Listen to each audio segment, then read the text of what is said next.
Vous savez, en dépit du fait que le secteur de la microfinance soit réglementé, il n'en demeure pas moins que dans notre pays, depuis des années, nous avons constaté des exercices illégaux de l'activité de microfinance.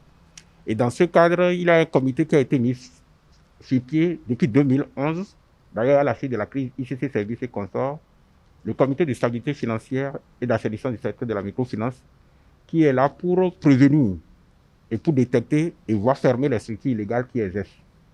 Dans ce cadre, au titre de ces activités, cette année, le comité de stabilité financière et d'assainissement du secteur de la microfinance, avec l'Agence nationale de surveillance des systèmes financiers décentralisés, ont décidé d'organiser une quinzaine d'assainissement, étant donné que l'année 2020 est une année particulière où on n'a pas pu faire les sensibilisations au niveau national. Et donc, c'est une quinzaine pour sensibiliser, pour continuer de sensibiliser nos populations, afin de ne pas tomber dans les travers des institutions qui exercent en matière de la réglementation et qui les dépouillent de leur épargne. Le comité de stabilité financière d'assainissement du secteur de la microfinance comporte plusieurs membres, dont la police républicaine est représentée.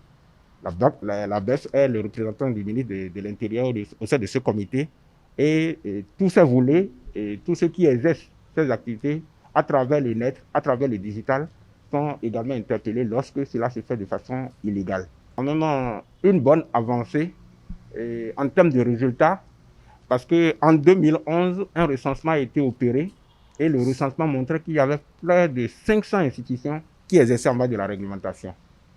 Le recensement a été réorganisé en 2019 et les résultats de 2019, qui font partie de l'une des activités que nous allons faire en termes de dissémination, montrent que nous avons une quarantaine d'institutions qui exercent en bas de la réglementation.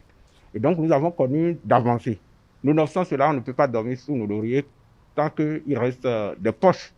Et avec le digital, comme vous l'avez évoqué, il y a de nouvelles formes d'apparition de ces structures illégales, notamment à travers le digital. Et donc, il est de bon ton qu'on continue de sensibiliser nos populations pour ne pas tomber dans les travers de faire hors la loi.